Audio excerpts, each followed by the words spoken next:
Hello, and welcome back. So it's another day, another YouTube video here. So I just got home from school. I came home for lunch. So today I didn't have my breakfast at school, so I'm gonna have it at home. So let's do this while I have my breakfast. So I'm having aloe vera for breakfast, and of course something to eat. And okay, I'm having noodle. This is tom yum,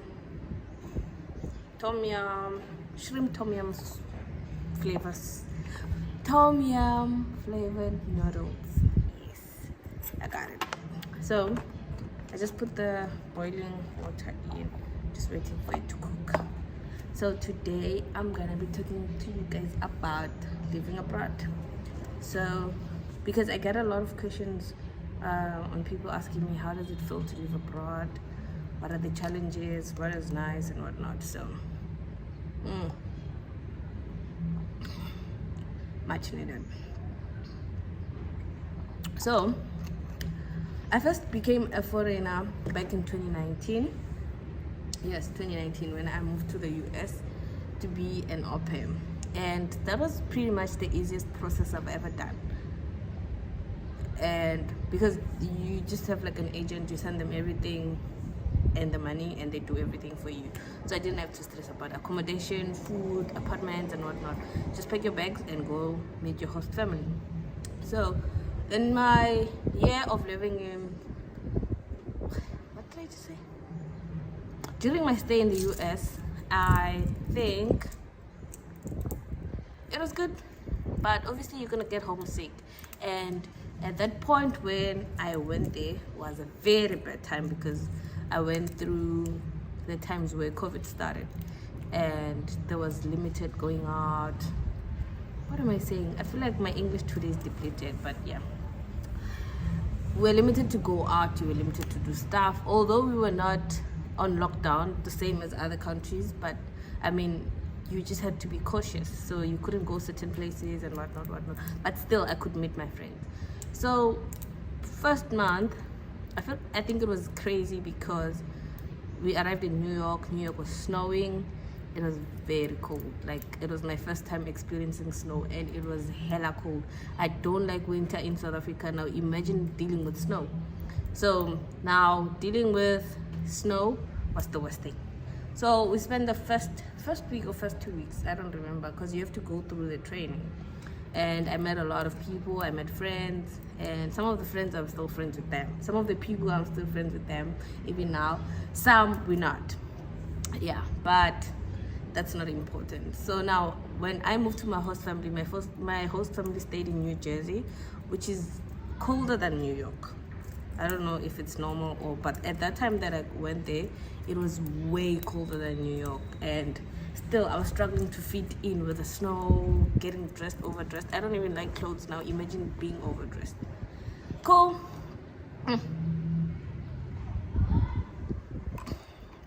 Now, 2 weeks in with the host family, we went on vacation to Florida. Now Florida is another place where there's no winter. So now I experienced the heat in South Africa, and then the snow in New York, then the more snow in New Jersey, and then the heat in Florida. I got so sick. The time difference is just crazy. So dealing with everything like that was the most sickest time of my life, and I just got there. So I think I got more homesick when I just arrived than later on. And it was because of the time. I love sleeping, so I couldn't sleep at the time I was sleepy because I had to work.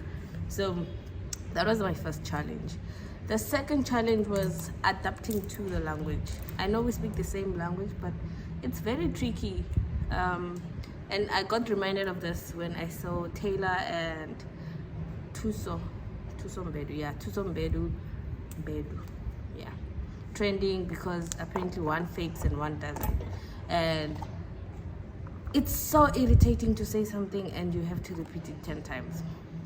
So now I had to say things a lot of times for them to understand, or I say it in a way that they don't say it the same way. We call jerseys, they call jerseys sweaters, they call water, all those things. Like, you think, okay, no, it's just English, you're gonna automatically understand each other, but it wasn't like that. So that was my biggest problem after the time difference and the cold and the weathers. So cool, I had to adapt to a language fast, like where I have to switch and speak the way they speak. And to people, they'll say, oh, so you're changing your accent because you're in the States. No, bro, I want to be understood. So that was it.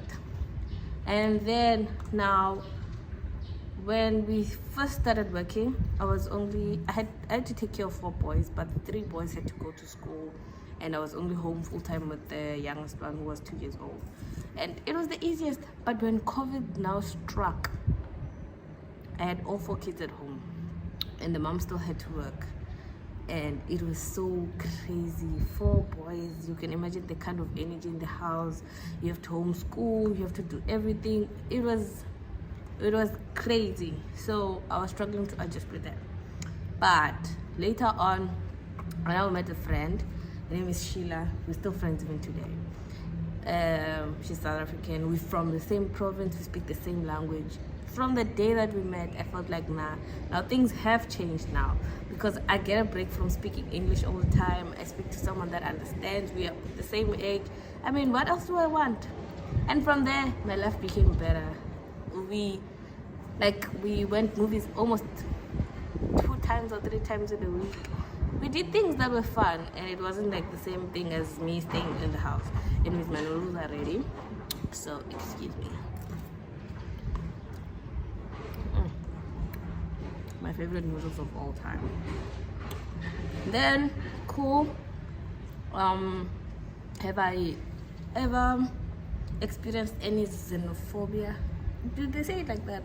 I don't know, but I'll say it like that. No. Yes, actually, I have. Not once, not twice. But because you're black, you're from Africa, and you speak in a way, you get criticized. Even the fellow black people would be so criticizing. Not racism, xenophobia was bad. So yeah, I did experience that. And yeah, that is basically it in the US. And when I moved, because I changed families, so I now moved to a family that stayed in California and Nevada. Nevada is white people. Where I was, there's only white people. I was the only black person that I've ever seen.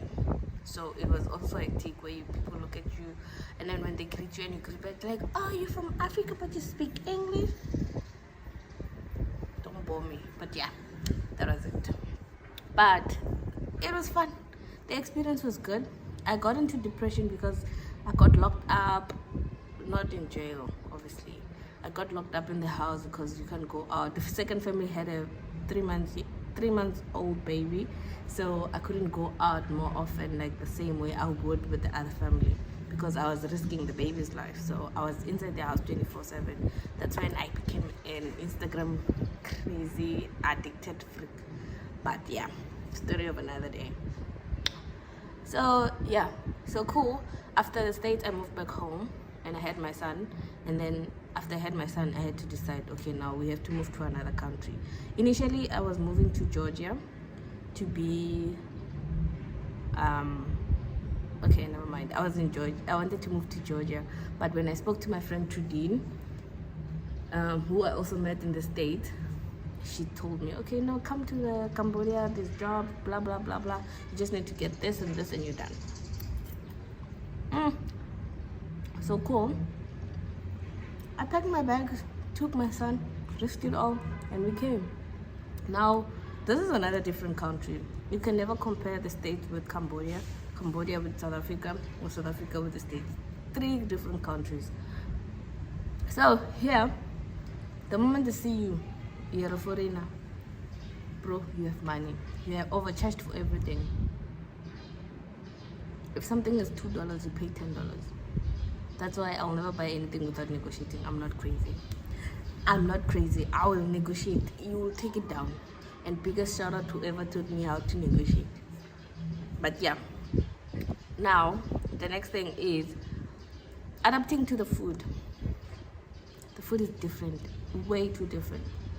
Number one, for me to get maize meal, I paid $2.5 for, is it 1 kg or less than a kg? A very, very small thing, very like this size, $2.5.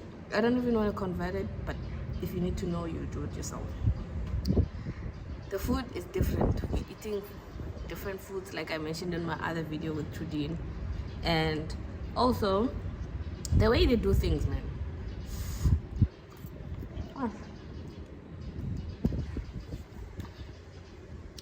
USA is a country where you wear shorts and nobody's gonna judge you, no matter where you go. Even if your bums are showing up, it's okay. South Africa is a place where if you're wearing shorts, you're looking for attention, or you're looking for men to rape you or whatever, right? Now Cambodia, you're wearing shorts, you are looking for eyes, you are looking for audience. People are gonna look at you, they're gonna stare, because they're not used to wear those things. They just started wearing them now. You had to cover your body like fully. So if you're wearing shorts, and now because we're bigger, we have bigger bodies and stuff, it becomes so weird to them. And now they're gonna look at you. And Cambodians are not shy. They will look you into the eye. They even come next to you and look at you like this, which becomes uncomfortable, but they're not used to it, so we cannot judge. Guys, I'm so hungry. I had to do this.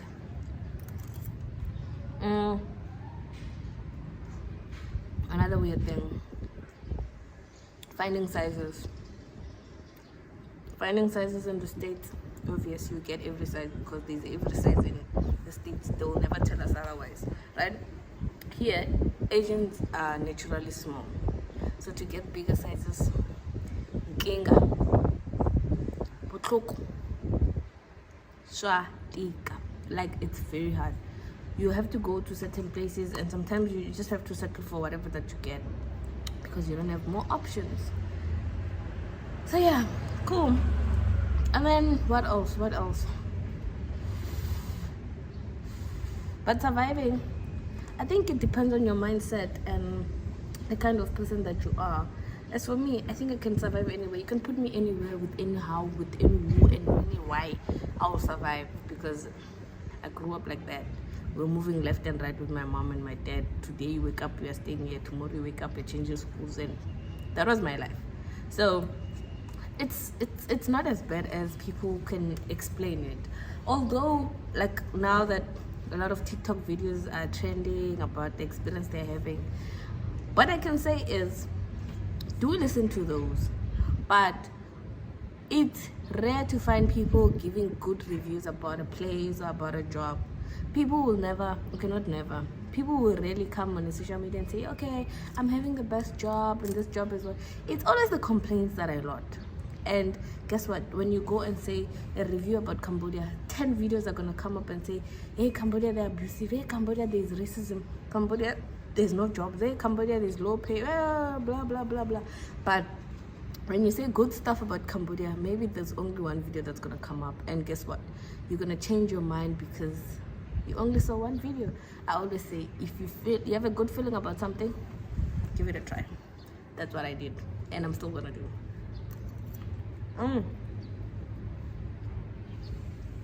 Now, would I recommend someone to move abroad? If you ever get a chance to do it, do it. This is not only because of money.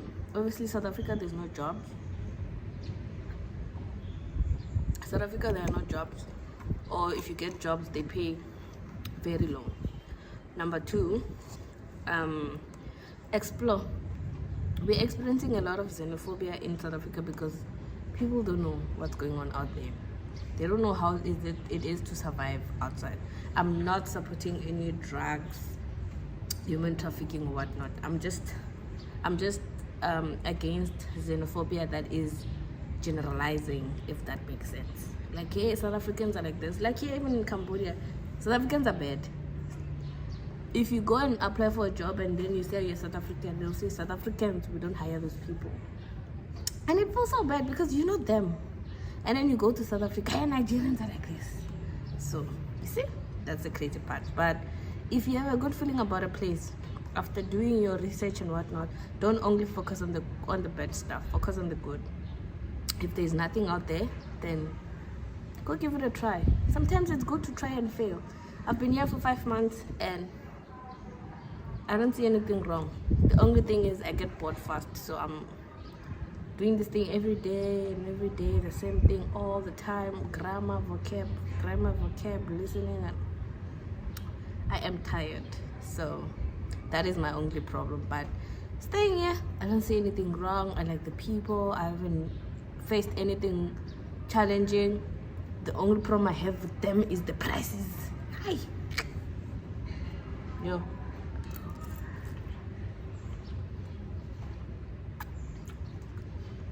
But yeah, if you want to go and you have money, definitely do that. If I knew about all this, okay, for me, I've always wanted to travel. From the time I completed my matric, I wanted to leave the country. Like, I wanted to go. When I was in matric, I applied to Cuba, and then obviously whatever happened in my matric for me not to get the results to go to Cuba, I applied to UK. I applied everywhere out there. I didn't even apply in one university in South Africa, if I had to be honest. So I've always wanted to, because the family that I grew up in, my family, was people that explored, so it was nothing new. So yeah, go ahead, go and do that passport, find information, have money, and leave. There's programs like au pairing. Au pairing is tricky, but if you need any advice, let me know. I'll do it on the next video. There's au pairing, there's hospitality, there's cruise, whatever, there's teaching, there's a lot of jobs. There's seasonal jobs in UK. Just do it. Don't listen to one problem. Go there, make money, go home, build whatever, and leave again. Me, 5 months is already over. 6 months, I'm starting to plan my next vacation. Not vacation, sorry, my next country. And if you'd like to hear more, let me know. Any questions? Stop sending me the questions on WhatsApp. Stop commenting on my videos on WhatsApp.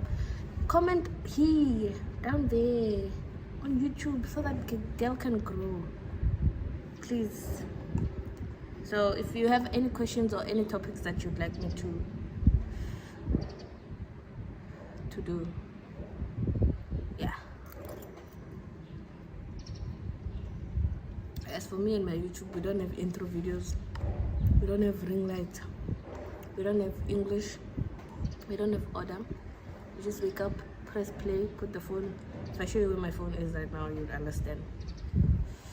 And just talk.